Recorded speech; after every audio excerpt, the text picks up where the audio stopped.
और बांके बिहारी मंदिर में हादसा हुआ था। 2 लोगों की मौत हो गई थी। सरकार ने फौरन से एक्शन लिया और 2 सदस्यीय कमेटी गठित की गई है और इस कमेटी ने अपनी रिपोर्ट भी तैयार कर ली है। मीनाक्षी, ज्यादा जानकारी। मीनाक्षी। बिल्कुल कुंदन, तो कमेटी ने अपनी जांच रिपोर्ट जो है वो शासन को अब सौंप दी है। इस जांच रिपोर्ट में क्या कुछ निकल करके सामने आएगा ये भी बताएंगे। 150 पन्नों की ये जांच रिपोर्ट है। ये हादसा 19 अगस्त को हुआ था, यानी जन्माष्टमी के दिन 2 लोगों की इसमें मौत हो गई थी और कई लोग यहाँ पर घायल भी हो गए थे। बताया ये जा रहा था कि अचानक से भगदड़ मच गई क्योंकि बांके बिहारी मंदिर में काफी लोग मौजूद थे और इस वजह से ये हादसा हुआ था। तो आखिरकार जन्माष्टमी के दिन क्या कुछ हुआ था, सबसे पहले आपको वो बताते हैं। बांके बिहारी मंदिर हादसे की जांच अब पूरी हो गई है। तो जन्माष्टमी के दिन हुआ था हादसा और हादसे के बाद फौरन से एक 2 सदस्यीय कमेटी सरकार की तरफ से गठित की गई थी। 2 लोगों की मौत हुई थी और कई लोग इस हादसे में जख्मी हो गए थे। बिल्कुल, तो कई लोगों के घायल होने की खबर भी थी। साथ ही 2 लोग यहाँ पर 2 लोगों की मौत हुई थी। भीड़ ज्यादा थी जिस वजह से ये हादसा हुआ था और इस पूरे हादसे में 2 सदस्यीय टीम का गठन किया गया और उसने अब अपनी जो जांच रिपोर्ट है वो शासन को सौंप दी है। दरअसल 16 दिन तक लगातार जांच चली है। 150 पन्नों की ये जांच रिपोर्ट है जिसे सरकार के पास भेज दिया गया है। सरकार को अब इस पर फैसला लेना है कि आगे क्या किया जा सकता है। बिल्कुल, कि आखिरकार इस पूरे हादसे का जिम्मेदार कौन था। 150 पन्नों की ये रिपोर्ट तैयार की गई है जिसमें बाकायदा पॉइंट बताया गया है कि आखिरकार उस दिन हुआ क्या था। शासन को जांच कमेटी ने अपनी रिपोर्ट भी भेज दी है और अब इसके बाद आगे फैसला लिया जाएगा कि आखिरकार इस पूरे हादसे में जो भी यहाँ पर निर्णायक भूमिका में था या फिर जो भी कह लीजिए दोषी था उसे सजा मिलेगी। तो बिल्कुल हादसे के बारे में जानकारी तो दी गई है, लेकिन इस कमेटी ने दरअसल ये भी बताया कि आगे हादसे ना हो, यह सुनिश्चित करने के लिए क्या किया जा सकता है। इससे पहले आपको बता दें, अगस्त 2022 में जन्माष्टमी पर भगदड़ मची थी, लेकिन उससे पहले भी घटना घटी थी। फरवरी की बात करें तो वहां पर भी हादसा हुआ था और ये हालांकि साल यहाँ पर गलत टेक्स्ट आ गया है। ये साल 2019 का बताया जा रहा है जहां पर एक व्यक्ति की मौत हुई थी।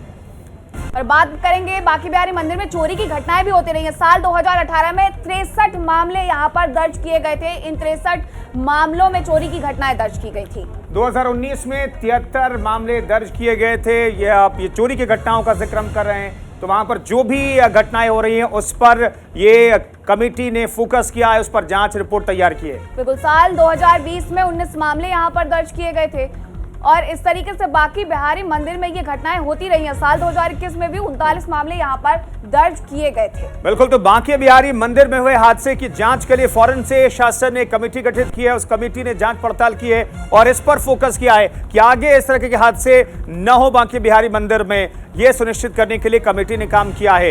ये बहुत जरूरी भी है क्योंकि करोड़ों लोग पूरे साल में पहुंचते हैं बांके बिहारी मंदिर में और वहां पर हादसा हो जाता है तो लोगों के जहन में सवाल उठता है कि क्या वहां पर व्यवस्था में कोई कमी तो नहीं रह गई है। नीरज हमारे सहयोगी इस खबर पर बातचीत करने के लिए लखनऊ से जुड़े हुए हैं। नीरज, इस कमेटी के बारे में तो हमने बता दिया, रिपोर्ट के अंदर क्या कुछ लिखा गया है, रिपोर्ट में क्या सुझाव दिए गए? दरअसल बेसिक चीज ये है कि ये कमेटी चाहती है कि आगे इस तरह का हादसा ना हो, ये भी सुनिश्चित किया जाए। इसके बारे में कोई जिक्र है, क्या सुझाव है इस कमेटी में और इस रिपोर्ट में? जी बिल्कुल, देखिए मथुरा के बांके बिहारी मंदिर में जो हादसा हुआ था उसके बाद शासन ने कमेटी बनाई थी। उस कमेटी में 2 लोग प्रमुख रूप से थे। एक तो पूर्व डीजीपी सुलखान सिंह और दूसरा अलीगढ़ के कमिश्नर। इन दोनों के साथ कंबाइंड कमेटी बनाई गई थी। उन्होंने जांच रिपोर्ट में तमाम सुझाव भी दिए हैं कि किस तरह से जो डाइवर्जन किया जाए, लोगों के आने और जाने के मार्ग अलग अलग किए जाएँ और इसके साथ ही जो जिम्मेदार लोग थे जिनके ऊपर ये जिम्मेदारी थी कि पूरा जो कार्यक्रम है वो विधिवत संपन्न हो जाए, सकुशल संपन्न हो जाए, उन्होंने कहाँ पर चूक करी थी, कहां पर बैरिकेटिंग लगाना था, कहां पर नहीं लगाना था और भगदड़ का मेन कारण क्या था, ये तमाम चीजें और तमाम सुझाव इस कमेटी ने शासन को सौंपे हैं। जो रिपोर्ट अपनी बनाई है वो शासन को सौंप दी गई है और निश्चित तौर पर इस रिपोर्ट में तमाम ऐसे अधिकारियों के ऊपर, तमाम ऐसे कर्मचारियों के ऊपर जिनकी वजह से ये पूरा हादसा हुआ था, उनके खिलाफ भी कार्रवाई की संस्तुति करने की बात कही गई है। तो यानी सुझाव और कार्रवाई, ये दोनों चीज इस रिपोर्ट में है जो कि शासन को दे दी गई है और बहुत जल्द इस पर कार्रवाई भी हो जाएगी। बिल्कुल नीरज, ऐसा तो होता है, ये सब भी बातें सुनने को आ जाती हैं, लेकिन सुरक्षा व्यवस्था की जब बात उठती है तभी यही कहा जाता है कि सुरक्षा व्यवस्था के पुख्ता इंतजामात किए गए हैं। उसके पहले भी वहां पर लोग जाते हैं और उसका पूरा जायजा भी लेते हैं, अधिकारी हो या फिर मंत्री हो। जब आपको पता है कि जन्माष्टमी के दिन एक भारी संख्या में भीड़ आने वाली है तो ऐसे में आपको ज्यादा मुस्तैद होना पड़ेगा कि सुरक्षा के इंतजामात किए जाएं। लेकिन भगदड़ किस वजह से मची और इस वजह से ये पूरा हादसा हो गया, इसको लेकर के जो सुझाव दिए गए हैं उन सुझावों के बारे में भी जानकारी चाहेंगे नीरज। जी हाँ, बिल्कुल। देखिए, जो सुझाव दिए गए हैं वो ये बताया गया है कि जो गलियां हैं, वहाँ की जो रास्ते हैं, उनको किस तरह से बैरिकेडिंग करना चाहिए था और कहाँ कहाँ पर चूक हुई थी। आने वालों के लिए अलग रास्ता और जाने वालों के लिए अलग रास्ता बनाना चाहिए था। यानी कि कहीं ना कहीं इसमें प्रशासन की चूक रही है। और इसके साथ ही साथ होली में भी यहाँ पर काफ़ी भीड़ होती है, तो वहाँ पर आने वाले वक्त में किस तरह से व्यवस्था की जाए।